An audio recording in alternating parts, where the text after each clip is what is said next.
अस्सलाम स्टूडेंट्स, उम्मीद है आप सब लोग खैरियत से होंगे। Let's start our today session और आज का super lecture starting with acellular life. Acellular life से हमारे नाम से ही हमें पता लग रहा है, ए है का मतलब है विदाउट, सेलुलर का मतलब है with cell, meaning to say a life that is without cell, right. अब यहाँ पे क्वेश्चन ये आता है कि अगर हम कहते हैं कि cell wall major building block है लाइफ का, तो जो हमारे पास बैक्टीरिया जो वायरसेस हैं वो लाइफ किस तरह से है। तो इसका जो आंसर है वो तो यही है कि हमने कब कहा कि बैक्टीरिया जो हैं वो अलाइव है। Bacterias are not alive, right. हम अलाइव उसको तभी कह रहे होते हैं जब वो वायरसेस जो हैं जो एक होस्ट सेल के अंदर इंटर होता है, राइट। अब होस्ट सेल से बाहर जो है एनवायरनमेंट में they are not able to replicate, और उसी वजह से हम उनको नॉन लिविंग करेक्टर उसको दे रहे होते हैं। और फेडरल की बुक में, बलूचिस्तान की बुक में तो वो ये भी लिखता है कि वायरसेस जो हैं वो एक बॉर्डर लाइन है, लिविंग और नॉन लिविंग करेक्टरिस्टिक। क्योंकि इनमें लिविंग करेक्टरिस्टिक भी है, नॉन लिविंग करेक्टरिस्टिक भी हैं, तो ये एक बॉर्डर लाइन में आ जाते हैं। वायरसेस की बात की जाए तो वायरसेस हमारे पास नॉन सेलुलर इन्फेक्शियस एंटिटीज़ हैं, ठीक है, जिनके पास या फिर तो आरएनए होता है या फिर तो डीएनए मौजूद होता है। इसके अलावा इनके पास एक प्रोटीन कोड मौजूद होती है। अच्छा, यहाँ पर एक क्वेश्चन आता है जो बच्चों के जहन में आ रहा होता है कि सर अगर वायरसेस के पास राइबोसोम्स नहीं है, राइबोसोम्स के पास अपनी बायोसिंथेटिक मशीनरी नहीं है, तो किस तरीके से वायरसेस जो हैं अपनी इस प्रोटीन कोड को सिंथेसाइज कर रहे होते हैं। तो इसकी जो सिंपल आंसर मैंने आपको बताया था वो यही था कि जो वायरसेस होते हैं उनके पास जो प्रोटीन कोड आ रहा होता है वो होस्ट सेल से आता है। ये वायरसेस जो होते हैं होस्ट सेल से अपना ये प्रोटीन कोड को क्या कर रहे होते हैं, ड्राइव कर रहे होते हैं। अच्छा, अब होता क्या है, जब एक वायरस जो है होस्ट सेल्स के अंदर इंटर हो जाता है ना, होस्ट सेल्स के अंदर इंटर हो जाता है, तब दो तरीके से वो उस होस्ट सेल से जो है वो निकल सकता है। For example, this is the virus, ठीक है, दिस इज़ द वायरस। अब ये दो, एक ही वायरस जो है वो दो डिफरेंट जो है सेल में मौजूद है, राइट। अब ये वायरस अगर तो बर्ड ऑफ का क्या मतलब है, बर्ड ऑफ का मतलब मैंने आपको ये भी बताया था। बर्ड ऑफ का जो वर्ड है जो आपको गोल्जी अपरेटस में भी देखने को मिल रहा होता है, उसमें यही होता है कि जो भी कोई चीज़ आती है, कोई मॉलिक्यूल्स वगैरह आता है, तो वो in the form of vesicle, host की जो सेल में जो मेम्ब्रेन होती है वो उसके ऊपर आके अटैच हो जाती है, राइट। होस्ट की जो मेम्ब्रेन होती है वो उसके ऊपर आके अटैच हो जाती है और उसको कह देते हैं बर्ड ऑफ, राइट। अच्छा, अगर तो ये वायरस बर्ड ऑफ करके होस्ट से निकलता है तो उसके पास इन्वेलप जो है वो आ जाएगी, ठीक है। लेकिन अगर होस्ट सेल की हो जाती है लाइसिस, अगर लाइसिस हो जाती है, सेल जो है फट गया, तब तो उसको बर्ड ऑफ होंगी ना, तब ये वायरस जो है वो निकल जाएंगे, राइट। तो इसी वजह से कुछ वायरसेस जो होते हैं वो इन्वेलप होते हैं, कुछ जो होते हैं नॉन इन्वेलप होते हैं। अब ये बात जो है इन्वेलप की तो क्लियर होगी। अब सर प्रोटीन कोड की कैसे एक्सप्लेन करेंगे। प्रोटीन कोड को एक्सप्लेन करने के लिए ना हमारे पास दो हाइपोथेसिस होते हैं। इन्वेलप का तो समझ आ गया, प्रोटीन कोड के लिए हमारे पास दो हाइपोथेसिस हमने डिस्कस किए थे। एक होता है हमारे पास प्रोग्रेसिव, एक हमारे पास होता है रिग्रेसिव। प्रोग्रेसिव हाइपोथेसिस के अकॉर्डिंग हमारे पास जो होता है, ये पहले एक बहुत बड़ा कॉम्प्लेक्स जो है बैक्टीरिया था, और वो कॉम्प्लेक्स बैक्टीरिया ने क्या हुआ, उसकी लाइसिस होगी, उसका जो भी हो गया, उसने अपना एक जो कंपोनेंट था जेनेटिक मटेरियल, उसको उसने क्या कर दिया, डिजेनरेट कर दिया, निकाल दिया, फेंक दिया, जो भी कर दिया उसने, क्योंकि हाइपोथेसिस है, हम हाइपोथेसिस में डिफरेंट जो है रीजंस दे रहे होते हैं। अब वो ही जो हमारे पास जो उसने बाहर निकाला था, जो उसने एग्जैक्ट अपनी अपनी जो सेल बॉडी से निकाल दिया था, या ये फिर तो ये इसको प्रोग्रेसिव हाइपोथेसिस को एस्केप हाइपोथेसिस भी कहते हैं, क्योंकि हो सकता है कोई जेनेटिक मटेरियल जो है वो इस सेल से एस्केप कर गया, जेनेटिक पूल से एस्केप कर गया, जिसकी वजह से हमारे पास वही जो है डेवलप हुआ और हमारे पास वायरसेस में बन गया। या फिर तो हमारे पास रिग्रेसिव हाइपोथेसिस होती है, जो कि जो कि हमें कहती है कि भाई हमारे पास जो जो बैक्टीरिया था वो बेसिकली एक उसने अपने आहिस्ता आहिस्ता अपने जो प्रोसेसेस थे, उसने रिप्रोडक्शन जो है स्लो डाउन करना स्टार्ट कर दी, उसने जो है बाकी अपने प्रोसेसेस जो हैं वो रोकना स्टार्ट कर दिए, जिसकी वजह से वो एक टाइम ऐसा आया कि वो सिर्फ उसका न्यूक्लिक एसिड रह गया और एक प्रोटीन कोड जो है उसकी रह गई, ठीक है। अब आगे चलते हैं प्रायोन्स की तरफ। प्रायोन्स हमारे पास डिस्कवर किए थे स्टैनली ने। ये हमारे पास इनमें कोई न्यूक्लिक एसिड नहीं होता, और ये हमारे पास इन्फेक्शियस प्रोटीन्स पार्टिकल्स होते हैं। प्रायोन्स के बारे में जो फेडरल की बुक में और केपीके की बुक में लिखता है कि भाई they are much more resistant to inactivation by UV rays and heat. इसकी क्या रीज़न है कि मतलब कि प्रायोन्स क्यों ज़्यादा रेजिस्टेंट हैं यूवी रेज से या हीट के, या फिर तो यहाँ पे ही अगर मैं क्वेश्चन लेके आऊँ कि भाई हमने कहा था कि जो यूवी रेज होती हैं वो जिनोम ऑफ बैक्टीरिया को जो है इफ़ेक्ट कर रही होती हैं, डैमेज कर रही होती हैं। अब genome of bacteria, genome of virus को ही क्यों, मतलब कि कैप्सिड ऑफ वायरस को क्यों नहीं, इसकी क्या रीज़न है? तो इसकी ये रीज़न है कि हमारे पास जीनोम में क्या मौजूद है। मैंने आपको आज सेशन में भी बताया था कि जीनोम में हमारे पास डिफरेंट जो है नाइट्रोजनस बेसिस मौजूद हैं। फॉर एग्जांपल हमारे पास ये एडेनिन है। अब एडेनिन में हमारे पास क्या है? एडेनिन में हमारे पास एक कॉन्जुगेटेड सिस्टम है ना, राइट। एक कॉन्जुगेट सिस्टम है एडेनिन में। एक डबल और ट्रिपल बॉन्ड जो है वो ऑल्टरनेटली हमें पाए जा रहे हैं। अब बेंजीन में हमने क्या डिस्कस किया था? मैंने यही कॉन्जुगेटेड सिस्टम आपको पढ़ाया है मैग्नीशियम क्लोरोफिल में, यही कॉन्जुगेटेड सिस्टम आपने पढ़ा है बेंजीन में, यही कॉन्जुगेटेड सिस्टम आपने पढ़े हुए यहाँ पे। अब देखो एक कॉन्सेप्ट है, वो कॉन्सेप्ट को आप जितना अच्छा लेके चलोगे उतना ज़्यादा आप उसको ग्रैब कर सकते हो।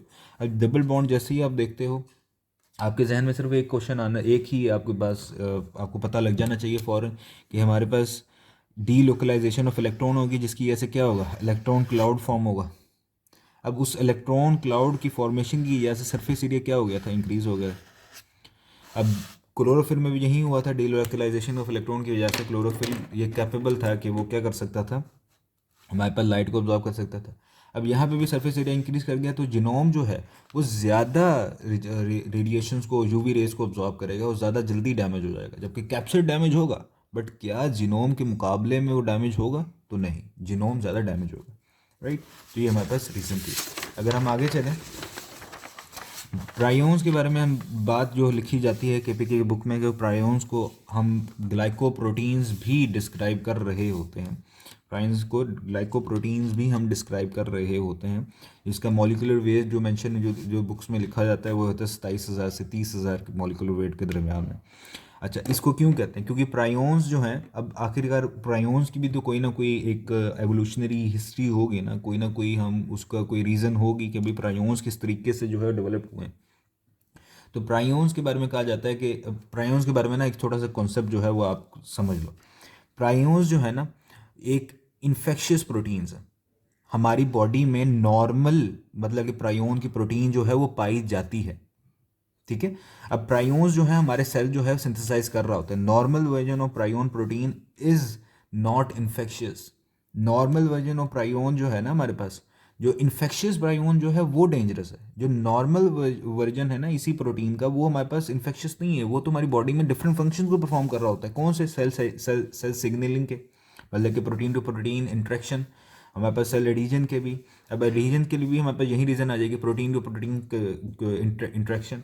इसी तरीके से ये न्यूरो प्रोटेक्शन भी प्रोवाइड कर रहा होता है। यही रीज़न होती है कि जो प्रायोन का जो नॉर्मल वर्जन है ना, नॉर्मल वर्जन हम इस तरीके से लिख रहे होते हैं, ठीक है। प्रायोन का जो हमारे पास नॉर्मल वर्जन है ना, वो हमारे पास ब्रेन में बहुत ज़्यादा पाया जा रहा होता है। ब्रेन में इसकी बहुत एक सफिशिएंट अमाउंट होती है। उसकी रीज़निंग ये होती है कि ये ब्रेन में न्यूरो प्रोटेक्शन कर रहा होता है, ब्रेन को अपोप्टोसिस से या इन्फ्लेमेशन से प्रोटेक्ट कर रहा होता है। तो नॉर्मल वर्जन हमारे पास प्रायोन का है वो इन्फेक्शियस नहीं है बिल्कुल भी। कोई म्यूटेशन होती है किसी वजह से हमारे पास जो जो ये नॉर्मल वर्जन जो है अगर वो इन्फेक्शियस बन जाए तो हमारे पास जो है डिजीज़ कॉज हो सकती हैं डिफरेंट। अब यही जो नॉर्मल वर्जन है प्रायोन का, वो कहाँ कहाँ पे पाया जाता है? वो हमारे पास ह्यूमंस में तो पाया जाता है, लेकिन कहाँ पे नहीं पाया जाता ये आपने याद रखना है। प्लांट्स, फंजाई, बैक्टीरिया और इंसेक्ट्स में ये नहीं होता, ठीक है। अच्छा, अब वही बात कर दी मैंने कि भाई प्रायोन्स के जो नॉर्मल वर्जन है वो तो हमारे पास मौजूद होता है ना। तो हमारे पास जो होती है प्रायोन की प्रोटीन हमारे सेल में किस तरीके से जो है बनती है। बेसिकली हमारी बॉडी में जो प्रायोन की प्रोटीन है ना वो हमारे पास ट्रांसक्राइब होती है। कहाँ पे होगी? जाहिर सी बात है साइटोप्लाज्म में। मैसेंजर आरएनए आएगा, ट्रांसलेशन होगी, वो उसकी ट्रांसक्राइब तो वो न्यूक्लियस में होगी, ट्रांसलेशन कहाँ होगी उसकी? हमारे पास साइटोप्लाज्म में, और हमारे पास वो प्रोटीन बन रही होगी। जैसे कि ह्यूमंस में हमारे पास जो जीन जो होती है वो हमारे पास होती है prion related nucleic acid protein, right. अब ये जो है हमारे पास ये इसकी मदद से हमारे पास प्रोटीन जो प्रायोन जो है बन रहा होता है। अब प्रायोन प्रोटीन बन गई और उसकी प्रायोन के बाद हमने कहा था कि भाई जो पैकिंग होती है, जो मॉडिफिकेशन होती है वो आती है गोल्गी एपरेटस में। जो अच्छा, अब यहाँ पे कॉन्सेप्ट आ गया सेल स्ट्रक्चर के बारे में जो हमने पढ़ा था, ठीक है। हमने वहाँ पे क्या पढ़ा था? हमने पढ़ा था कि सेल स्ट्रक्चर में हमारे पास जो प्रायोन्स जो वो वाली चीज़ें जो कि हमारे पास सेल से आउट सिक्रीट होनी होती है, बाहर निकलनी होती है, वो कहाँ पे बनती है? वो हमारे पास बन रही होती हैं रफ एंडोप्लाज्मिक रेटिकुलम में। और वो वाली चीज़ें, वो वाली सिक्रीशंस जो कि सेल के अंदर, सिक्रीशंस तो उनको नहीं कहेंगे ना, वो वाली प्रोटीन जो सेल के अंदर बननी होती हैं वो राइबोसोम्स, साइटोप्लाज्मिक राइबोसोम्स में बन रही होती हैं। अब प्रायोन प्रोटीन ने जो है सेल से बाहर निकलना है, एक्सक्रीट आउट होना है, राइट।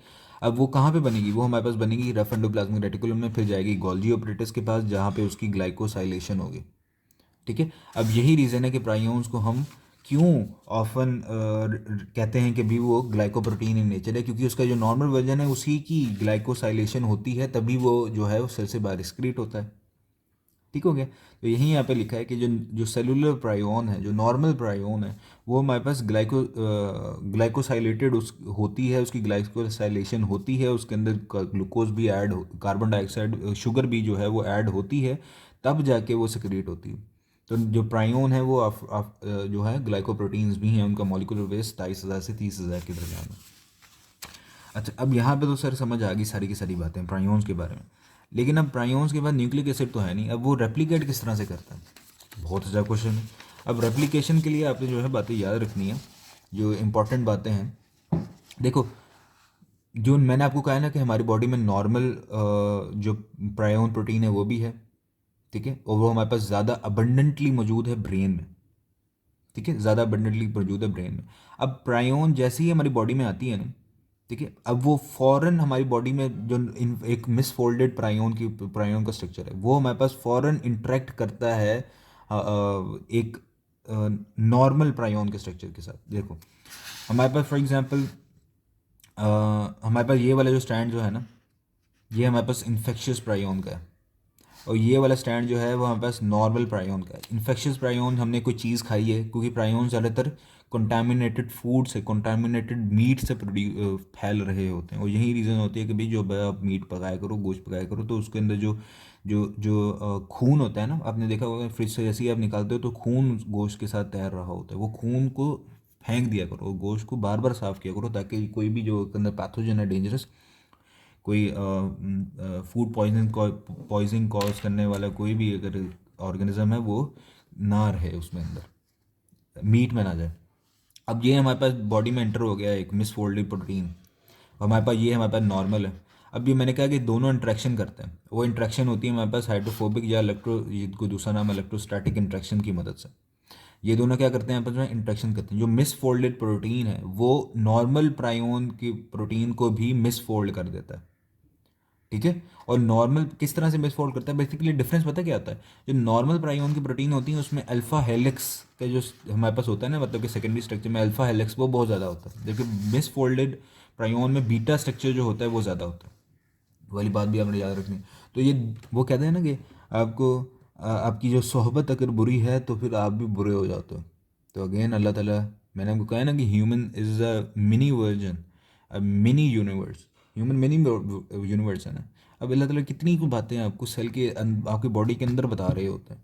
मैंने आपको बता चुका हूँ, मैंने पिछले लेक्चर में आई थिंक बताया था, आज सेशन में, कि हाइड्रो इलेक्ट्रिसिटी किस तरह से बननी है आपकी बॉडी में पता लग रहा है, किस तरीके से जो है आपने सोशली अपने आप को रखना है, अल्लाह ताला यहाँ पे पता लग रहा है हमें। बुरी से बहुत बुर जो सही था वो भी बुरा हो गया, राइट। तो इस तरीके से ये जो है रेप्लिकेट कर रहे होते हैं। अब ये दोबारा से ये हमारे पास क्या हो गया? ये हमारे पास अब इन्फेक्शियस हो गया, मिसफोल्डेड हो गया ना। अब ये प्रोटीन जो है वो मज़ीद प्राइयोन्स को क्या करेगी? मिसफोल्ड करेगी, और ये डिजीज़ फैलती जाएगी। ट्रांसमिशन ऑफ प्रायोन्स की बात की जाए तो मैंने आपको कहा है कंटामिनेटेड फूड की वजह से फैल रहे होते हैं। बेसिकली जो एनिमल्स में होता है ना, ये प्रायोन का प्रोटीन जो है वो ज़्यादा लॉन्ग अरसे के लिए जो है वो रह सकती है, वहाँ पे विथस्टैंड कर सकती है। इसी वजह से जो एनिमल के जो मीट होता है उसमें ये प्रायोन ज़्यादातर पाया जाता है। फिर वहाँ पास कहाँ जाती है? प्रायोन जाती है हमारे ब्रेन के पास, जैसे ही हमारी बॉडी में आती है। ब्रेन के पास में क्यों जाती है? मैंने कि वहाँ पे न्यूरो प्रोटेक्शन, अब वहीं आ गया ना, मैंने पीछे आपको बताया कि भी प्रायोन जो है वो न्यूरो प्रोटेक्शन प्रोवाइड कर रहे होते हैं, ठीक है। तो वहाँ पे ज़्यादा अबंडेंट होता है, ठीक है। अब वहाँ पे ज़्यादा अबंडेंट है तो ज़्यादा कहाँ पे डैमेज करेंगे? ब्रेन को, जिसकी वजह से हमारे पास ब्रेन डिजीजेस कॉज होती हैं। उन ब्रेन डिजीज़ को हम नाम देते हैं ट्रांसमिसिबल स्पंजीफॉर्म इंसेफेलोपैथी।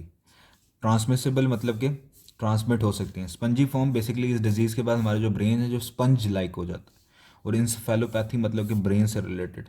तो prions causes brain degenerative disease that degenerate brain. उन डिजीज़ में हमारे पास ये सारी की सारी डिजीज़ के नाम हमारे पास डिफरेंट बुक्स में लिखे हुए हैं, KPK में, बलूचिस्तान बुक में। और ये हमारे पास तीनों डिजीज़ जो हैं, कीरू हो गया, क्रूजफेल्ड जैकॉब डिजीज़ हो गई हमारे पास, फैटल फैमिलियल इंसोमिया हो गया, ये ह्यूमन्स में। और हमारे पास हमारे पास होती है बोविन स्पंजिफॉर्म इंसेफेलोपैथी, जिसको कॉमन नेम हम दे रहे होते हैं मैड काउ डिजीज़ का, जो कि हमारे पास काउ में हो रही होती है। बोवाइन का मतलब ही हमारे पास कैटल होता है। अब इसके ब्रेन को कॉज कर रहा है ना, अब ब्रेन डैमेज हो रहा है, ब्रेन से रिलेटेड जो है इसके सिम्टम्स होंगे, जाहिर सी बात है लॉस ऑफ मेमोरी हो जाएगा, हाइपोथैलेमस हिप्पोकैम्पस डैमेज हो गया तो बहुत में लॉस ऑफ मेमोरी, पैरालिसिस हो सकती है, डिस्ट्रक्शन ऑफ नर्व इंफॉर्मेशन जो है वो हो सकती है। आगे हम चलें वायरॉइड्स की तरफ। वायरॉइड्स के बारे में जो है इंपॉर्टेंट बातें क्या क्या हैं देखते हैं। वायरॉइड्स को सबसे पहले हमारे पास टी और डीनर ने जो है इसको डिस्कवर किया था। इसके बाद वायरॉइड जो हैं वो single molecule of circular DNA होते हैं, जिनका जो है प्रोटीन कोड जो है वो नहीं होता।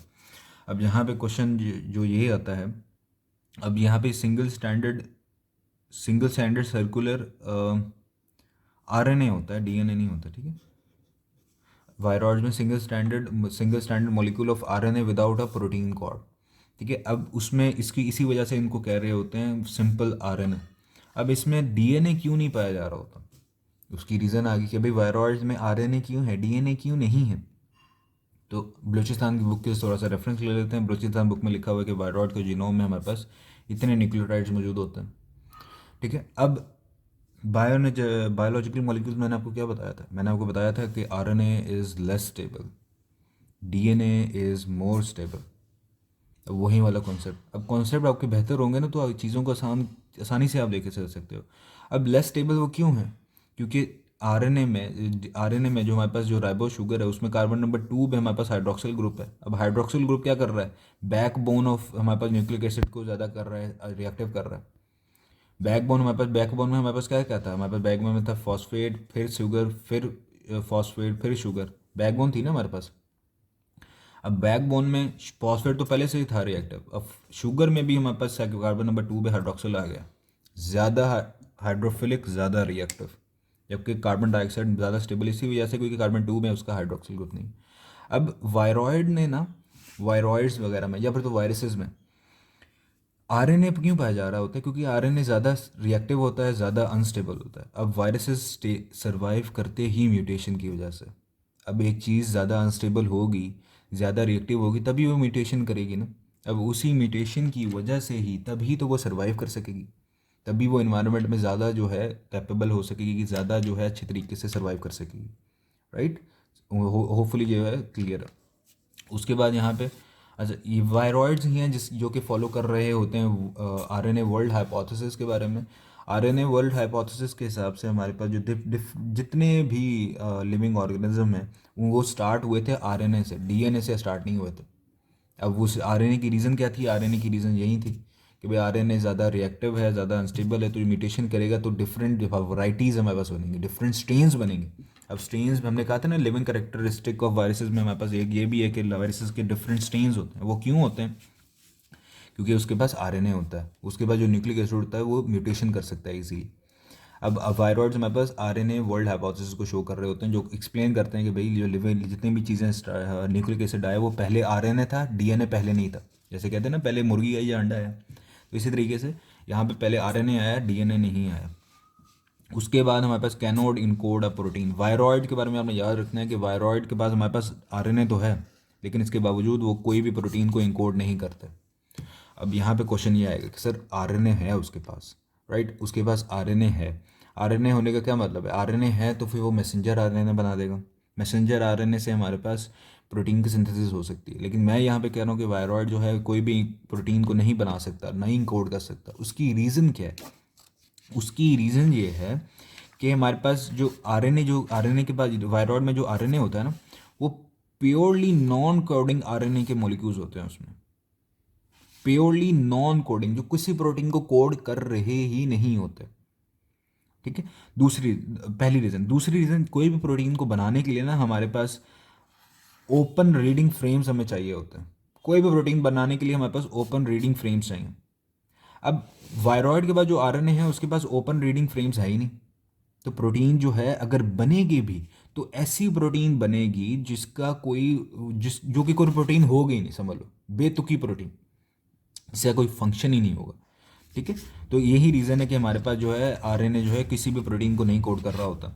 फिर वो क्या कहता है, अगर वही बात होगी कि भाई अगर प्रोटीन बन भी गई तो फिर हमारे पास वो फंक्शनल प्रोटीन नहीं होगी। दूसरी रीज़न ये होती है कि प्रोटीन के सिंथेसिस के लिए हमारे पास क्या चाहिए, मैंने आपको ट्रांसफर आरएनए में बताया था कि भाई हमारे पास स्टार्ट कोडॉन होना चाहिए, और प्रोटीन की सिंथेसिस जब हो रही होती है तो पहला कोडॉन, जो पहला प्रोटीन अमीनो एसिड आके अटैच होता है, वो सल्फर कंटेनिंग मेथियोनिन होता है। मेथियोनिन का कोडॉन क्या है हमारे पास, AUG। अब स्टार्ट कोडॉन भी नहीं है आरएनए के पास, किस तरीके से प्रोटीन बनेगी, कोडिंग सीक्वेंस तो है ही नहीं उसका, और उसका स्टॉप कोडॉन भी नहीं है। प्रोटीन अगर चल भी रही है तो वो रुकेगी भी नहीं। अगर राइबोसोम, होस्ट का राइबोसोम बना भी रहा है प्रोटीन और बना भी दिए तो वो बेतुकी प्रोटीन है। अब दोबारा से वायरॉइड के बारे में भी यही बात कि भाई वो किस तरीके से रेप्लिकेट कर रहे होते हैं। अब उसके बारे में आप याद रखनी है कि इनका एप्लीकेशन जो है वो अनक्लियर है, हमें नहीं पता कि किस तरीके से, हमें भी तो पता, तो थ्योरीज तो ऑफ कोर्स हैं बट अच्छे तरीके से हमें नहीं पता एग्जैक्ट थ्योरी जो फिर या फिर तो ऑथेंटिक थ्योरी हमारे पास अभी तक नहीं है। उसकी रीज़न ये होती है ना कि इनका साइज़ जो है वो बहुत छोटा होता है, और इनकी जो म्यूटेशन रेट है वो बहुत सारी होती है, म्यूटेशन बहुत जल्दी हो रही होती है।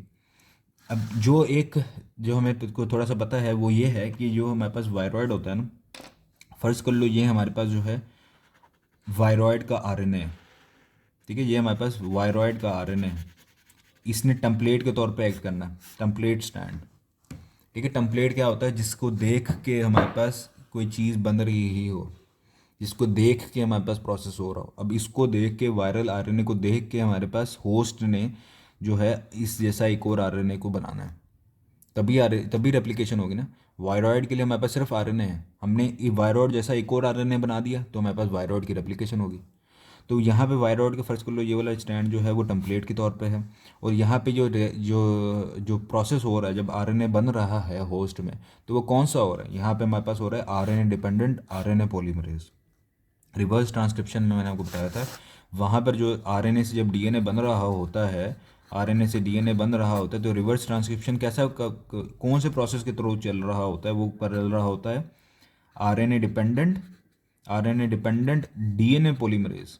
मतलब कि आरएनए को देखकर डीएनए बना रहा है, यहाँ पे आरएनए को देखकर आरएनए की ही फॉर्मेशन हो रही है, तो आरएनए डिपेंडेंट आरएनए पॉलीमरेज। इसकी मदद से हमारे पास देखो स्टैंड बन रहा होता है, ये हमारे पास वायरॉइड आरएनए हो गए। अब ये दोनों जब स्टैंड बन जाते हैं, जाहिर सी बात है इन दोनों के स्टैंड के दरमियान में कोई वीक इंट्रैक्शन है। अब ये वीक इंट्रैक्शन को तोड़ने के लिए हमारे पास हेलिकेज एंजाइम्स होते हैं जो कि इसको इन दोनों स्टैंड्स को सेपरेट कर रहे होते हैं। उसके बाद हमारे पास यहाँ पे कुछ प्रोटीन्स होती हैं, ये प्रोटीन्स जो हैं इस आरएनए के प्रोटीन्स को क्या कर रही होती हैं, स्टेबलाइज कर रही होती हैं पूरे के पूरे स्ट्रक्चर को। अब ये पूरा का पूरा हमारे पास ये enzymes, RNA dependent RNA polymerase, helicase enzymes, हमारे पास ये सारी की सारी आरएनए बाइंडिंग प्रोटीन्स, ये सारी की सारी होस्ट में पाई जा रही होती हैं, और ये प्रोसेस जो है होस्ट में ही हो रहा होता है। ठीक है, अच्छा ये हमारे पास छठी बात अब आएगा कि वायरॉइड के बारे में। वायरॉइड क्या है हमारे पास, वायरॉइड सबसे पहले तो अपनी जो ग्रोथ है वो पूरे की पूरी जो प्लांट की ग्रोथ पैटर्न होता है उसको स्टॉप कर देता है, stop the growth of whole plant. ठीक है, उसके बाद वायरॉइड हमारे पास disturb the metabolism of whole plant. अब यहाँ पे क्वेश्चन ये आता है कि आखिरकार प्लांट ही क्यों, प्लांट की रीज़न क्या है कि भाई प्लांट में ही जो है वो किस तरीके से जो है जो वायरॉइड है वो सिर्फ प्लांट में ही क्यों जो है अपना काम कर रहा है। तो आई थिंक ये आगे आ जाएगा, हाँ जी ये आगे आ जाएगा। तो अभी जो है ना हम इस हवाले से देखते हैं, ये आगे आ जाएगा कि क्यों वायरॉइड जो है सिर्फ प्लांट को ही अफेक्ट कर रहे होते हैं। अभी हम ये देखते हैं कि किस तरीके से वायरॉइड के, मैंने कहा है कि भाई ये ग्रोथ को, पूरे के पूरे प्लांट की ग्रोथ को रोक देता है, और ये मेटाबॉलिज्म ऑफ होल प्लांट को डिस्टर्ब कर रहा होता है। तो ये किस तरीके से जो है वो कर रहा होता है। अच्छा वो डिफरेंट तरीके होते हैं। बेसिकली हमारे पास जो वायरॉइड का होता है ना आरएनए, ये हमारे पास जो फॉर एग्जांपल प्लांट में कोई भी जो है प्रोटीन बन रही है, ये प्लांट में प्रोटीन बन रही है, उसका जो मैसेंजर आरएनए, ये वायरॉइड आरएनए जो है ना वहाँ पर जाके अटैच हो जाता है, क्योंकि कॉम्प्लीमेंट्री बेसिस होते हैं ना यहाँ पे, कॉम्प्लीमेंट्री यहाँ पे आके अटैच हो गए। अब जिसकी वजह से प्लांट में एक प्रोसेस होता है उसको कहते हैं आरएनए साइलेंसिंग। अब आरएनए साइलेंसिंग प्रोसेस की मदद से प्लांट जो है अपना आरएनए भी क्या कर देता है, तोड़ देता है, और वायरॉइड के आरएनए को भी तोड़ देता है। ठीक है, अब आरएनए भी टूट गया प्लांट का, और वायरॉइड आरएनए भी क्या हो गया, डीजनरेट हो गया, ट्रैश में चला गया। ठीक है। और इसकी वजह से हमारे पास, जाहिर सी बात है, इसकी वजह से हमारे पास एसेंशियल जो प्रोटीन्स हैं, अमाइनो एसिड्स हैं फोटोसिंथेसिस के, रिस्पायरेशन में प्लांट में, वो नहीं बनेंगे, जिसकी वजह से फोटोसिंथेसिस का प्रोसेस नहीं होगा, और जिसकी वजह से पूरा का पूरा मेटाबॉलिज्म रिएक्शन जो है प्लांट का रुक जाएगा। अब जाहिर सी बात है, फोटोसिंथेसिस नहीं हुई, रिस्पायरेशन नहीं हुई, तो हमारे पास जो एसेंशियल हार्मोन्स हैं वो नहीं बनेंगे, जैसे कि ऑक्सिन जिसका काम होता है सेल डिवीजन में, जिब्रेलिन जिसका काम होता है सेल एलोंगेशन, लीफ ग्रोथ में, फ्लावर फॉर्मेशन में, इसी तरीके से साइटोकाइनिन। अब ये सारे के सारे हार्मोन नहीं बनेंगे तो प्लांट की पूरी ग्रोथ क्या हो जाएगी, रुक जाएगी। ठीक है, तो यहाँ तक होपफुली जो है आपको ये हकीकत क्लियर है। आगे चलेंगे तो viroid do not if infect humans, सिर्फ और सिर्फ ये वायरॉइड जो है प्लांट को इफेक्ट कर रहा होता है। बेसिकली क्या हो रहा होता है, वायरॉइड जो है ना हमारे पास, वो पूरा का पूरा उसका सिस्टम जो है रिलाई कर रहा होता है आरएनए पॉलीमरेज 2 में। ठीक है, अब प्लांट में जो आरएनए पॉलीमरेज 2 है ना, ये इस वायरॉइड आरएनए को रिकग्नाइज कर लेता है और इसको एज अ टम्पलेट के तौर पे जो है काम कर सकता है। जो वायरॉइड आयरन है वो एज अ टम्पलेट के तौर पे, क्योंकि आरएनए पॉलीमरेज 2 ने जो है रिकग्नाइज कर लिया, तो एज अ टम्पलेट काम होगा, जिसकी वजह से उसकी रेप्लिकेशन हो सकती है। जबकि इन ह्यूमंस या इन एनिमल्स जो आरएनए पॉलीमरेज 2 है ना, वो कभी भी उसको उसको सपोर्ट ही नहीं कर रहा होता। ही जो एनिमल का आरएनए पॉलीमरेज 2 है ना, वो आरएनए वायरॉइड के आरएनए के रेप्लिकेशन के प्रोसेस को सपोर्ट ही नहीं कर रहा होता, जिसकी वजह से वो वायरॉइड अगर बॉडी में आ भी गया है तो वो रेप्लिकेट ही नहीं करेगा, डिजीज़ कॉज ही नहीं करेगा वो। ठीक है, तो viroid only effect plant cells. अब थोड़ा सा पीछे से चलते हैं, तो मैंने कहा था कि जो mRNA जो है वो कहाँ से बन रहा होता है, आरएनए पॉलीमरेज 2। जो राइबोसोमल आरएनए है वो कहाँ से बन रहा होता है, आरएनए पॉलीमरेज 1 एंजाइम से, और आरएनए पॉलीमरेज 3 एंजाइम से। वायरसेस के बारे में लिविंग करेक्टरिस्टिक जो है वायरसेस वो कौन कौन सी हैं। नंबर 1, जेनेटिक मटेरियल में पाया जाता है। जेनेटिक मटेरियल सिर्फ लिविंग ऑर्गेनिज्म में होता है, उनके पास म्यूटेशन हो सकती है। म्यूटेशन क्यों होती है मैंने आपको बता दिया है कि जो रीज़न थी। अब म्यूटेशन की वजह से जाहिर सी बात है वो एनवायरनमेंट में ज़्यादा बेटर अडॉप्ट कर पाएंगे, और इसी वजह से, इसी म्यूटेशन की वजह से उनकी डिफरेंट वैराइटीज़ बनेंगी, डिफरेंट स्ट्रेन बनेंगे। जैसे कि मैंने आपको कहा था कि HIV के 2 स्ट्रेन होते हैं, HIV1, HIV2। HIV1 जो है वो ज़्यादा जो है डेंजरस है, ज़्यादा जो है ख़तरनाक है। इसमें ये हमारे पास पेंडेमिक के फॉर्म में जो है वो कॉज हो रहा होता है। अब पेंडेमिक क्या है, एपिडेमिक, एंडेमिक। पेंडेमिक हमारे पास होता है, 3 वर्ड्स होते हैं हमारे पास, मैंने आज सेशन में बताया था। पेंडेमिक होता है कि वो डिजीज़ जो पूरी की पूरी वर्ल्ड वाइड इफेक्ट हो, मतलब कि इंटरनेशनल जिसका जो है डिजीज़ जो है वो फैले। एक होती है हमारे पास एपिडेमिक, जो कि लार्ज हो, मतलब कि एक लार्ज स्केल पे फैले, लार्ज स्केल पे फैले लेकिन रीजनल हो, मतलब कि पूरी दुनिया में ना फैले। और एक होती है हमारे पास एंडेमिक, जो कि एक पर्टिकुलर रीजन में ही फैले, कोई एक सिटी में, कोई एक मुल्क में, इंटरनेशनली जो है वो ना फैले और ना ही बहुत ज़्यादा हो। चौथी बात, हमारे पास viruses can be destroyed by UV rays. और यूवी रेज ये बता रहे होते हैं कि भाई ये लिविंग है। नॉन लिविंग कैरेक्टरिस्टिक में आ जाता है, बाकी डिफरेंट चीज़ें हमने पढ़ ली थी। क्रिस्टलाइजेशन के प्रोसेस के बारे में मैंने बात करनी है कि नॉन लिविंग कैरेक्टरिस्टिक ये किस तरीके से।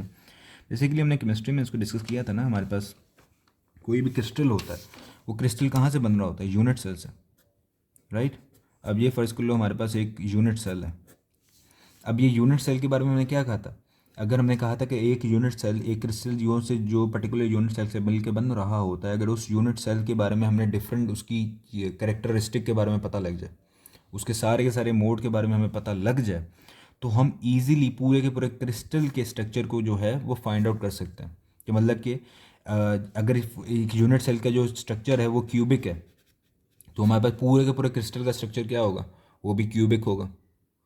ठीक है, इसी तरीके से एक अगर यूनिट सेल का हमारे पास जो एक जो यूनिट सेल है वो हमें पूरे के पूरे क्रिस्टल के क्या बता रहा होता है, स्ट्रक्चर को जो है वो बता रहा होता है, राइट।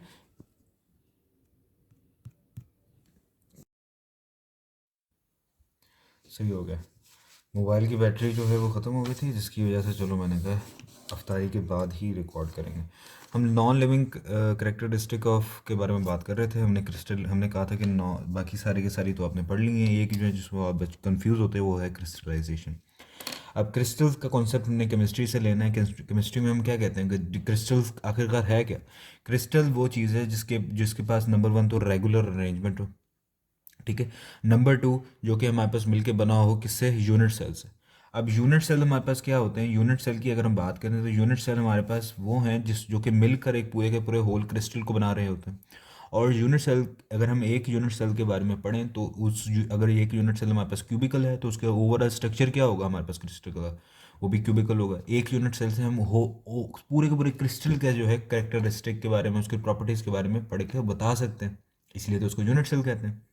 अब अगर हम बात करें ना टीएमवे की, फॉर एग्जांपल कोई भी वायरस की हम बात करें, मैं बात कर रहा हूँ टीएमवे की हमारे पास ओवरऑल शेप क्या है, हमारे पास रॉड शेप।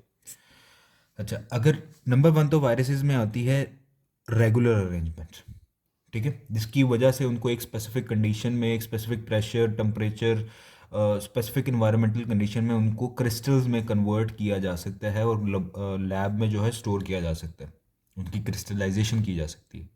लिविंग जो सेल्स होते हैं ना वो इरेगुलर होते हैं। अब इरेगुलर होने की वजह से उनकी क्रिस्टलाइजेशन नहीं की जा सकती, वो क्रिस्टल्स में नहीं बदल सकते, जबकि वायरसेस के पास रेगुलर अरेंजमेंट होती है, number one. Number two, unit cell से रिलेटेड।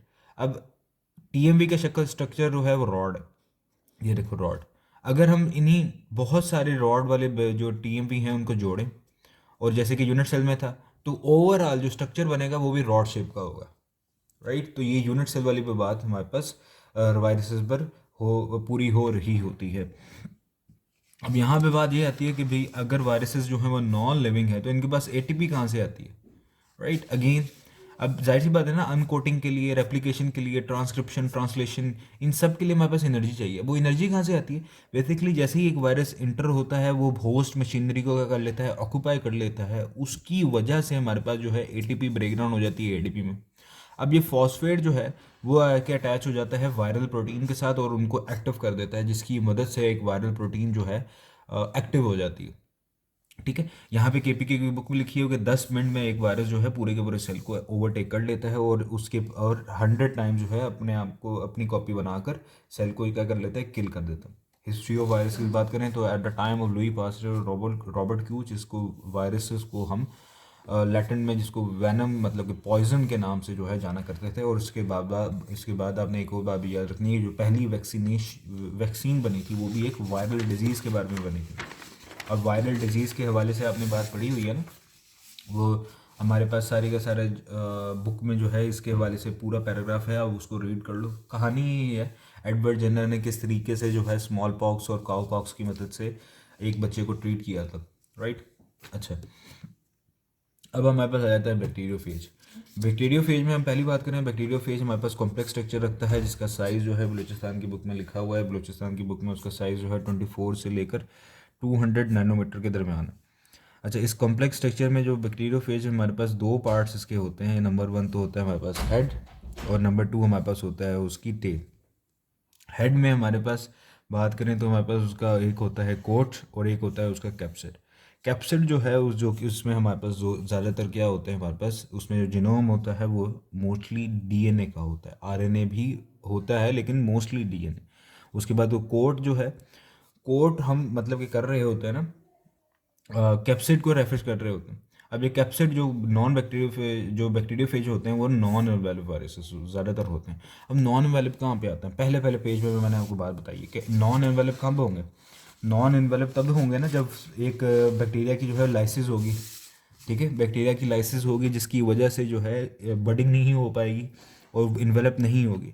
अब बैक्टीरियोफेज जो है जब सेल से निकल रहे होते हैं तो बडिंग के थ्रू नहीं, लाइसिस के थ्रू निकल रहे होते हैं, सेल को तोड़ के निकल रहे होते हैं, तो ये नॉन अवेलेबल होते हैं, बहुत नॉन अवेलेबल होते हैं, तो उनका कॉन्सेप्ट जो है वहाँ से आपने लेना है।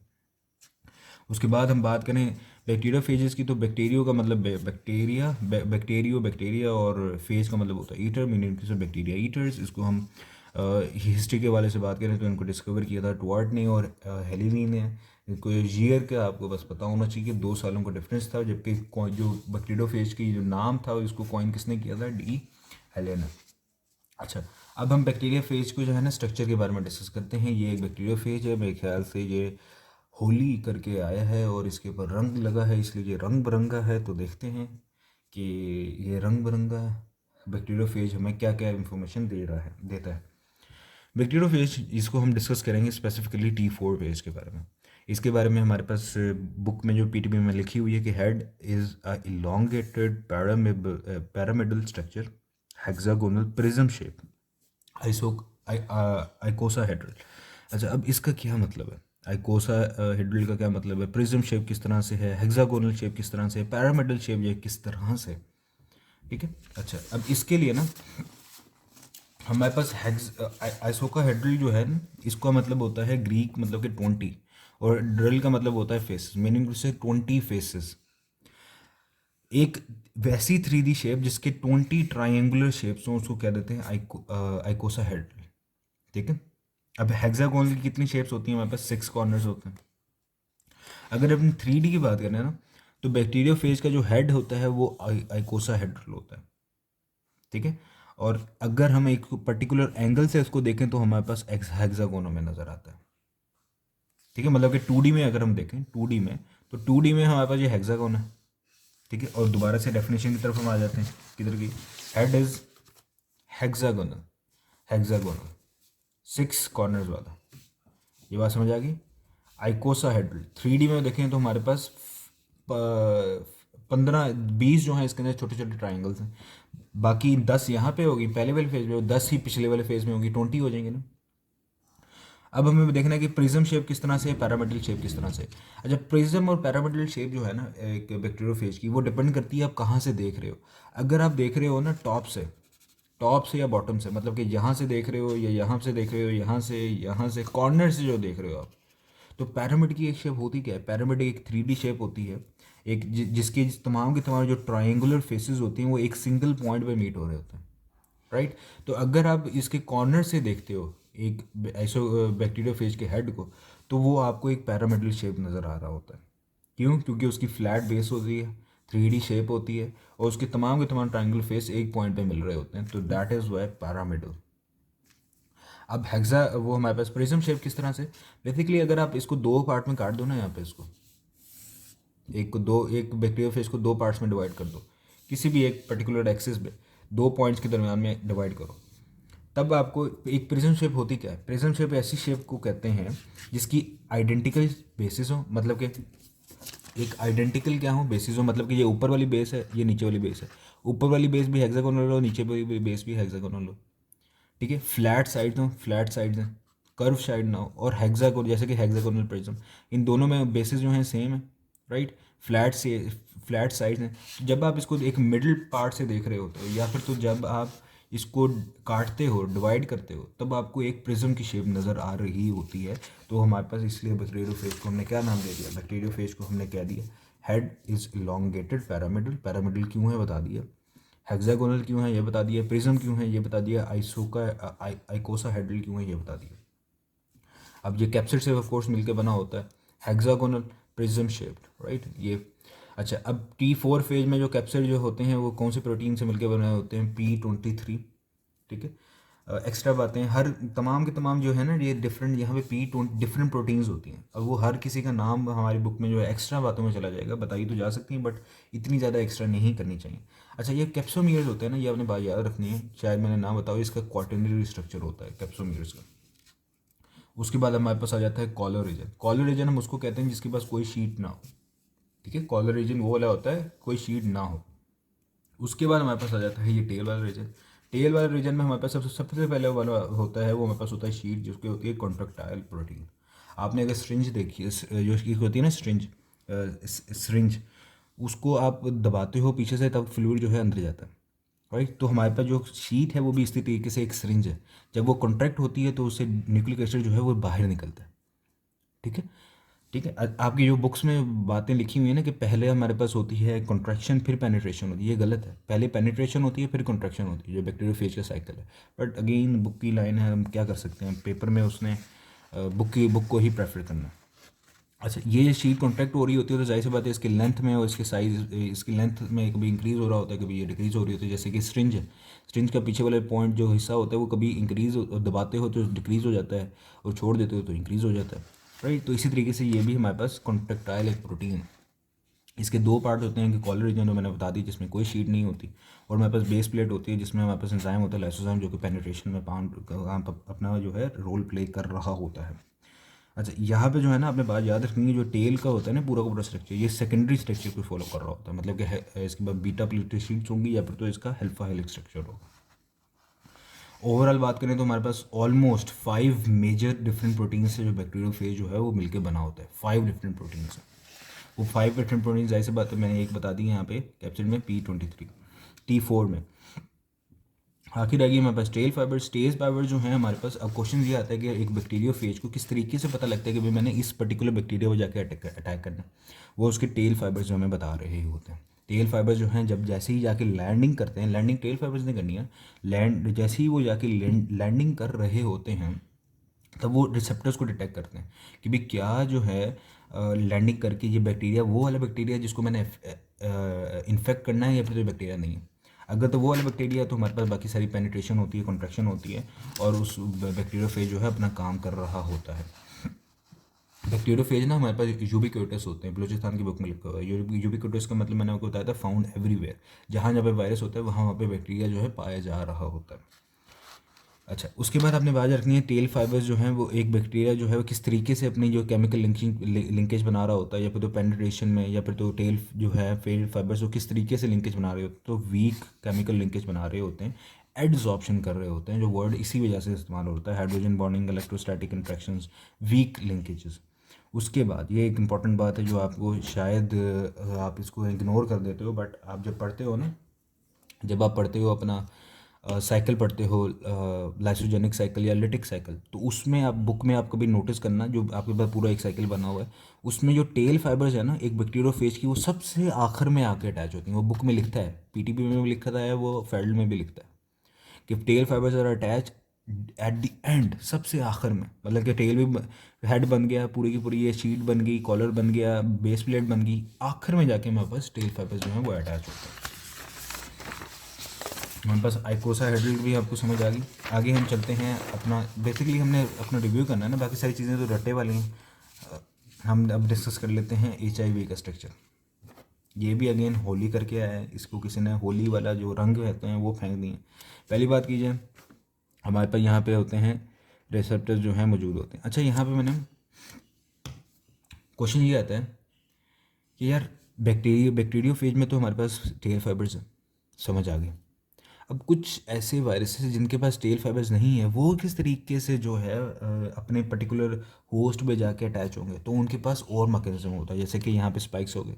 अब जिनके पास स्पाइक्स भी नहीं है, जिनके पास सिर्फ कैप्सिड है, वो कैप्सिड जो है फिर हेल्प आउट करता है कि किस तरीके से जो है उन्होंने अपना जो है एक पर्टिकुलर जो जो ऑर्गेनिज्म है उसको इन्फेक्ट करना है।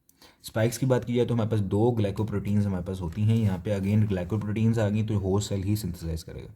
नंबर 1 हमारे पास वो GP21 जो कि रिकग्नाइज करती हैं और बाइंड करवाती हैं रिसेप्टर्स के साथ। वो हमारे पास होती हैं GP41 जो कि हमारे पास फ्यूजन करवा रही होती हैं। जैसे ही एक GP20 जो है बाइंड करता है तो उसकी बाइंडिंग में, उसकी फ्यूजन में जो है GP41 जो है काम अपना रोल प्ले कर रही होती हैं। ये ऐसे ही है जैसे जैसे फॉर एग्जांपल ये हमारे पास समझ लो लॉक है। अब लॉक के अंदर ये ऊपर वाला जो है GP120 कह लो, ये जो कह लो हमारे पास GP41। अब जैसे ही ये जाएगा इसके अंदर लॉक लग गया। अब ये लॉक जो है हमारे पास उसकी वजह से रिसेप्टर्स जो हैं ओपन हो जाएंगे। अगर रिसेप्टर्स नहीं ओपन हुए तो फिर लाइसोजाइम जो है जाहिर सी बात है रिसेप्टर पे अटैच होगा तो सेल को लगेगा कि भाई एक मेरा कोई फ़ायदेमंद वाली चीज़ जो है वो अटैच हो गई है, तो वो जो है रिसेप्टर्स खुल जाएंगे और बैक्टीरियोफेज जो है एंडोसाइटोसिस की मदद से इंटर हो जाएगा सेल के अंदर, जबकि उसका कैप्सिड जो है बाहर ही रह जाएगा। कैप्सिड नहीं, उसकी जो इन्वेलप जो है बाहर ही रह जाएगी। उसके बाद हमारे पास आ जाते हैं GP140। उसके बाद हमारे पास आ जाता है उसकी एनवेलप। ये एनवेलप अगेन HIV जो है बडिंग करके जो है बाहर निकल रहा होता है। इसी तरीके से एनवेलप होती है जो कि लिपिड बायोलेयर होती है, होस्ट से डिवाइड होती है। डिपेंड कर रहा होता है कि कौन होस्ट की जो सेल मेम्ब्रेन की जो कंपोजिशन है उसी पर डिपेंड कर रहा होता है। उसके बाद हमारे पास आ जाती है एक मैट्रिक्स प्रोटीन आ जाती है P17 जो कि स्ट्रक्चरल रोल प्रोवाइड कर रही होती है। फिर हमारे पास एक कोन शेप्ड अंदर आ जाता है कैप्सिड जो कि P24 प्रोटीन जो है बना रही होती है। उसके बाद हमारे पास आ जाते हैं 2 स्ट्रैंड्स आ जाती हैं हमारे पास सिंगल स्ट्रैंडेड RNA की। इसके अंदर 3 जीन्स होती हैं। अच्छा, सिंगल स्ट्रैंडेड RNA की 2 स्ट्रैंड्स क्यों? मैंने आपको बताया था कि जैसे ही एक HIV जो है वो एंटर हुआ है ना, जैसे ही एक HIV जो है वो इंटर हुआ है जैसे ही एक एच एंटर होता है तो फिर उसका दो स्टैंड्स होती हैं ना, दो स्टैंड्स। अब होस्ट सेल के पास आरएनएज एंजाइम भी है। अब ये आरएनएज एंजाइम जो है ना, इसको तोड़ सकता है, इसको ब्रेक डाउन कर सकता है। ठीक है, इनको क्या कर सकता है, ब्रेक डाउन कर सकते हैं। और अगर तो एच आई वी के पास एक ही सिंगल स्टैंडर्ड आरएनए होगा तो क्या होगा, तब वो आरएनए अगर आरएनए से टूट गया, वो आरएनए एंजाइम ने तोड़ दिया इसे, तो फिर वो इन्फेक्शन कॉज ही नहीं कर पाएगा। तो ये बड़ा चालाक है, ये अपने साथ क्या रखता है, दो स्टैंड्स रखता है इसके। एक स्टैंड तो वो आरएनएज एंजाइम के साथ, ये आरएनएज एंजाइम जो है एक स्टैंड पे काम कर रहा होता है, ये दूसरा स्टैंड जो है रिवर्स, इसकी हमारे पास रिवर्स ट्रांसक्रिप्शन हो रही होती है और ये डीएनए में कन्वर्ट हो रहा होता है। जब तक ये आरएनएज एक स्टैंड को तोड़ता है, दूसरा स्टैंड जो है कॉम्प्लीमेंट्री डीएनए बन भी जाता है। ठीक है, मतलब कि ये हमारे पास प्रोटेक्शन के लिए है, ये सिपाही है, ये जासूस है। सिपाही ने लड़ना है ताकि उसको इसकी प्रोटेक्शन प्रोवाइड करनी है।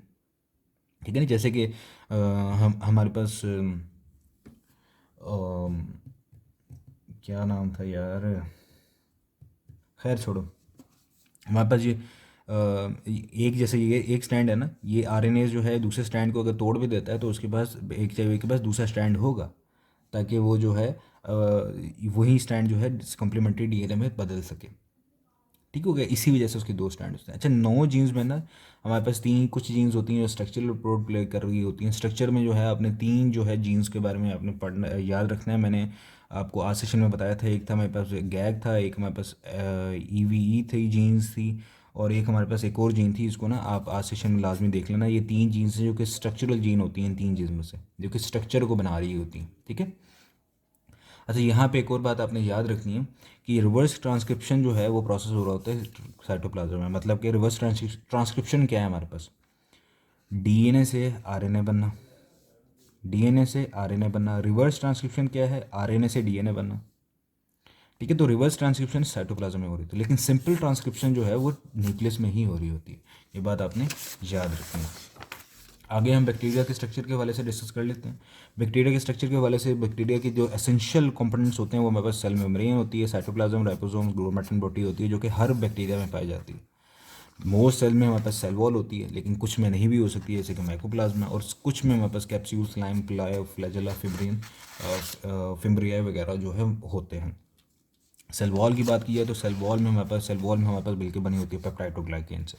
ग्लाइकेन गया हमारे पास एक कॉन्जुगेटेड मॉलिक्यूल, हमने कहा था है। ये कॉन्जुगेटेड मॉलिक्यूल का क्या काम होता है, मतलब कि ये डिफरेंट जो छोटे सब चीज़ों से मिलकर डिफरेंट जो है बायोलॉजिकल मॉलिक्यूल से मिला हुआ है, डिफरेंट बायोलॉजिकल मॉलिक्यूल का मिक्स है, राइट।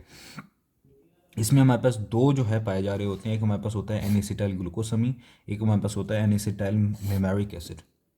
एन एसिटाइल ग्लूकोसमी जो मैंने पहले बता दिया था बायोलॉजिकल मॉलिक्यूल के सुपर लेक्चर में। एन एसिटाइल ग्लूकोसमी जो कि काइटन का जो है क्या है, मोनोमर।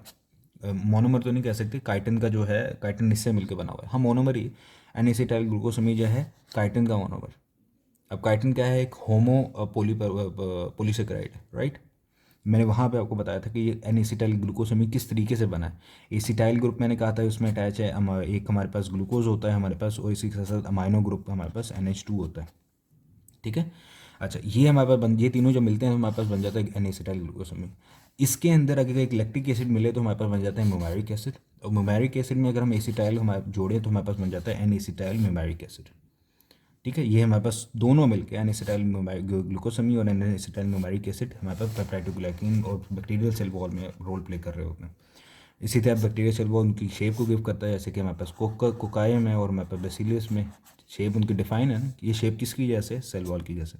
और ऑस्मोटिक लाइसिस को प्रिवेंट कर रहा होता है। ऑस्मोटिक लाइसिस को किस तरह से प्रिवेंट कर रहा होता है कि मतलब कि सेल, अगर हमारे पास एक सेल जो है हाइपोटोनिक इन्वायरमेंट में, यहाँ पे वाटर जो है वो ज़्यादा है, सोल्यूट जो है वो कम है, वाटर जो है बाहर से अंदर आएगा, हायर कंसनट्रेशन से लोअर कंसनट्रेशन की तरफ मूव होगा, तब ये सेल वॉल क्या है, अभी रिजिड है ये सेल वॉल, ये इसको प्रिवेंट करेगी कि सेल जो है फट ना जाए।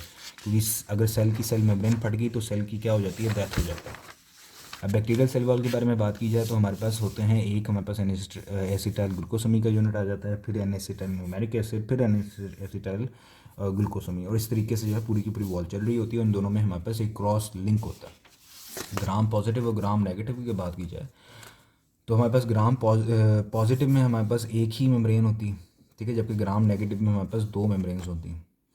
ग्राम पॉजिटिव में हमारे पास टिकोइक एसिड और लिपोटिकोइक एसिड होता है। लिपोटिकोइक एसिड के बारे में याद रखनी है कि वो हमारे पास मेम्ब्रेन के साथ होता है, इसलिए ऐसे उसको लिपोटिकोइक कहते हैं। ये हमारे पास क्या है, मेम्ब्रेन है ना, ये लिपिड की मेम्ब्रेन है ना, लिपिड बाइलेयर है, तो लिपिड लिपोटिकोइक एसिड।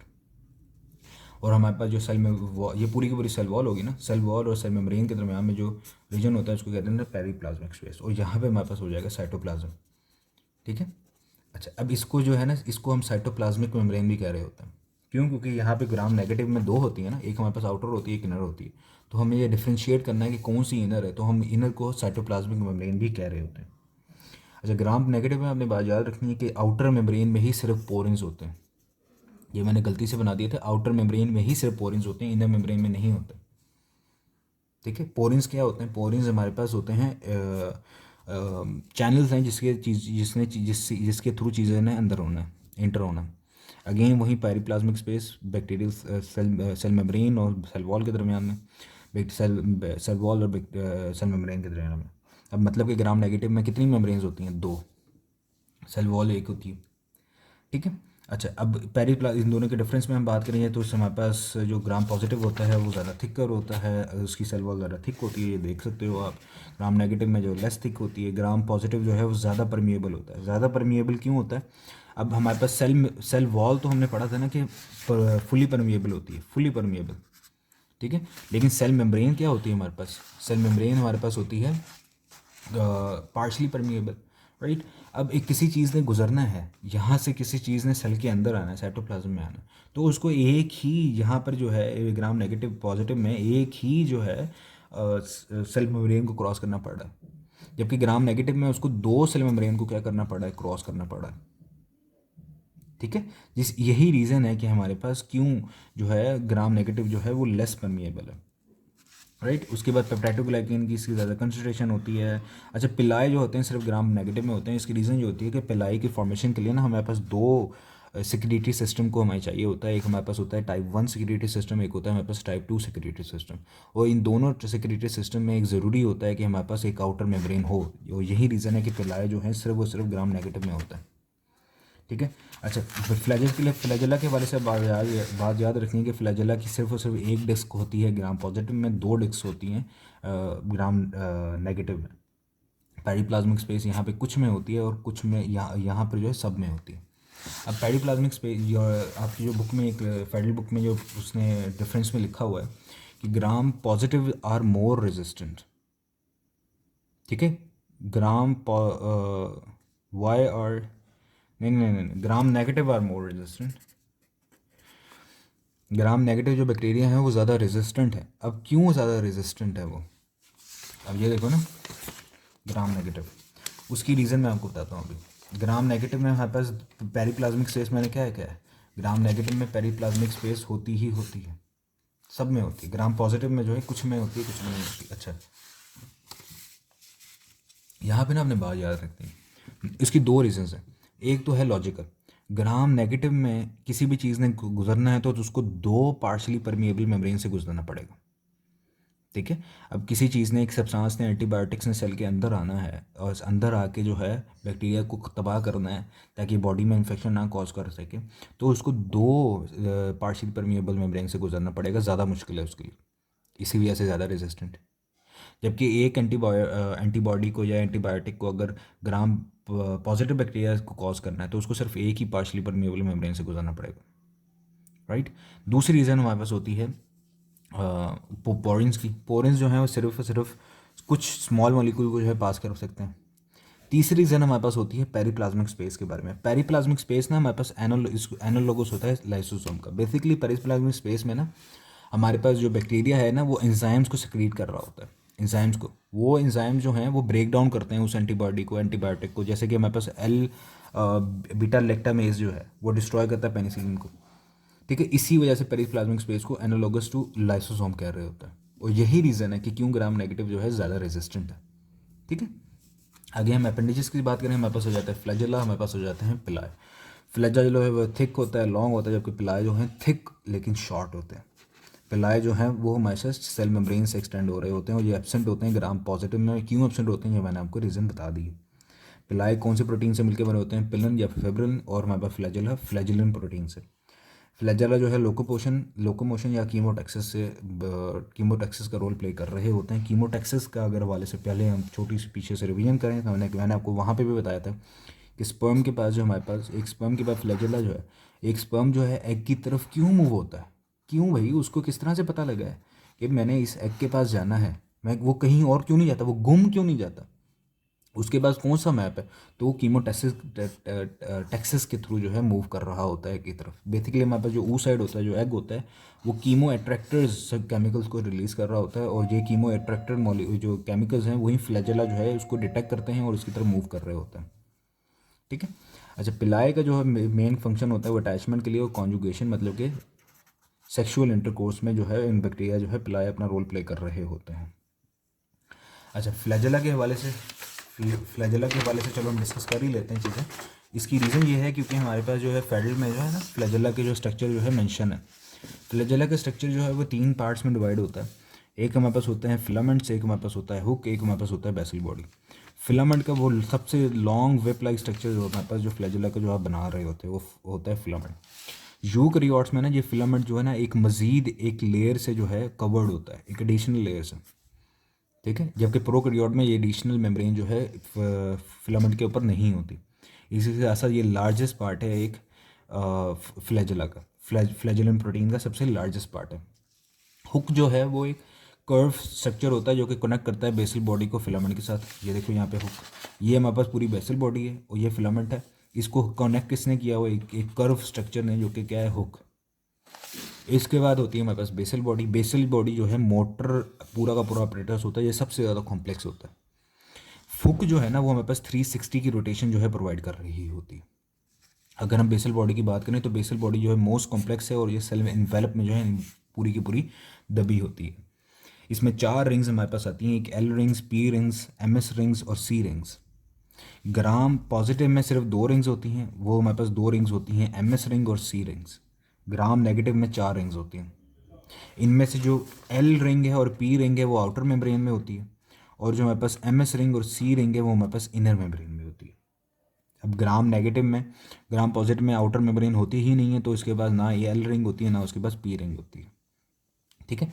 अच्छा, उसके बाद आपने याद रखना है फिलामेंट के बारे में। फिलामेंट अगर क्लॉकवाइज रोटेट करेगा, क्लॉकवाइज रोटेट, हुक जो है ना वो 360 की हुक की वजह से जो है ना 360 की हमें रोटेशन मिल रही होती है। अच्छा, अगर फिलामेंट जो है रोटेट करेगा क्लॉकवाइज तो ये फ्लैजेला जो है मूव होता है, बॉडी जो है वो सीधी मूव होती है एक डायरेक्शन में। और इसमें रिंग्स जो हैं वो स्टेशनरी रहते हैं। रिंग्स ये वाले जो है ना रिंग्स, ये मूव नहीं होते, ये स्टेशनरी है। मतलब कि रिंग्स फर्स्ट को लो, ये रिंग है और ये फ्लैजेला आगे जा रहा है। जबकि अगर एंटी क्लॉकवाइज जो है मूव करेगा ना, ये एंटी क्लॉकवाइज, मतलब कि अब जाहिर सी बात है एंटी क्लॉकवाइज जो है वो फर्स्ट को लो मूव कर रहा है। अब ये रिंग्स जो हैं इस केस में जो है वो मूव कर रहे होते हैं और बैक्टीरिया की जो है ना अपनी डायरेक्शन को चेंज कर रहा होता है। मतलब कि पहले सीधा जा रहा था, अब इसने डायरेक्शन चेंज करनी। इस केस में रिंग्स जो हैं मूव हो रहे होते हैं। ठीक हो गया। अब हम बात कर लेते हैं आखिर में मीसोसोम्स की। मीसोसोम्स जो हैं वो इंपॉर्टेंट हैं, इसी वजह से ये हमारे पास इनफोल्डिंग्स होती हैं सेल मेम्ब्रेन की। मीसोसोम्स के बारे में 2-3 बातें जो है वो लिखी हुई हैं, ये इसलिए मैंने मीसोसोम्स को भी इंक्लूड किया है। नंबर 1 तो ये सेल डिवीजन में अपना रोल प्ले कर रहे होते हैं। किस तरीके से रोल प्ले कर रहे होते हैं? बेसिकली ये हमारे पास क्रोमोसोमल सेग्रीगेशन में, क्रोमोसोम को सेल डिवीजन में सेपरेट करने में, ठीक है, वो अपना रोल प्ले कर रहे होते हैं। Number 2 formation of septum. जब एक बाइनरी फिजन होनी है ना बैक्टीरिया की, एक बैक्टीरिया ने जो है 2 बैक्टीरियाज में बदलना है, तब ये ज़्यादातर मीथेनॉल होते हैं ना सेंटर में होते हैं, सेंटर में। अब ये क्या करते हैं? ये सेल की सेप्टम को बनाने में, मतलब कि सेल को सेपरेट करने में जो है पार्टिसिपेट कर रहे होते हैं। इसी तरीके से मीजोसोम का दूसरा काम होता है सेक्रीशंस का। ये इस एंजाइम्स और प्रोटीन्स भी सेक्रीट कर रहे होते हैं, और हमारे पास इसका ये एनालॉगस होते हैं माइटोकॉन्ड्रिया के। क्यों? क्योंकि इनके पास ये अच्छा, इसकी बात मैंने आपको बायोएनर्जेटिक्स में बताया था कि बैक्टीरिया में ग्लाइकोलाइसिस क्रेब्स साइकिल कहाँ पे होता है? साइटोप्लाज्म में। जबकि इलेक्ट्रॉन ट्रांसपोर्ट चेन होती है कहाँ पे होती है? उसके बाद माइटोकॉन्ड्रिया तो है नहीं। तो बैक्टीरिया की जो हमारे पास होती है ना, यहाँ पे अगर मिल जाए मुझे, बैक्टीरिया की जो हमारे पास होती है ना इलेक्ट्रॉन ट्रांसपोर्ट चेन, वो सेल मेम्ब्रेन और पेरीप्लाज्मिक स्पेस, मतलब कि सेल वॉल, ये यहाँ पे सेल वॉल है, सेल वॉल और सेल मेम्ब्रेन के दरमियान में जो पेरीप्लाज्मिक स्पेस होती है उनके दरमियान में जो है इलेक्ट्रॉन ट्रांसपोर्ट चेन हो रही होती है, और पंप जो है वो इसी तरीके से मूव हो रहे होते हैं। ठीक है, इलेक्ट्रॉन ट्रांसपोर्ट चेन इन दोनों के पेरिप्लाज्मिक स्पेस और सेल मेम्ब्रेन के दरम्यान में। अब कुछ बैक्टीरिया, अब वहीं यहाँ पे मैंने बताया था कि अच्छा पहले इसको डिस्कस कर लेते हैं। यहाँ पे जो मेसोसोम्स होते हैं ना, जाहिर सी बात है इन्वेजिनेशंस होती हैं। अब ये सरफेस एरिया को क्या कर रहे हैं, इंक्रीज़ कर रहे हैं। सरफेस एरिया इंक्रीज़ हो गया तो जाहिर सी बात है इलेक्ट्रॉन ट्रांसपोर्ट चेन ज़्यादा होगी। अब कुछ बैक्टीरिया में जिनमें पेरिप्लाज्मिक स्पेस नहीं होती ना, तो वो किस तरीके से अपनी इलेक्ट्रॉन ट्रांसपोर्ट चेंज कर रहे होते हैं, वो बेसिकली एक्स्ट्रा सेलुलर स्पेस के साथ अपना जो है ग्रेडियंट जो है डेवलप करवाते हैं। ठीक है, now that was the super lecture, और होपफुली सारी चीज़ें जो है क्लियर हैं। कोई क्वेश्चन जो है होगा वो पूछ लेना, you can just DM me, feel free to ask anything. Thank you so much, हंसते खेलते रहो, मज़े करते रहो, रमज़ान जो है वो इन्जॉय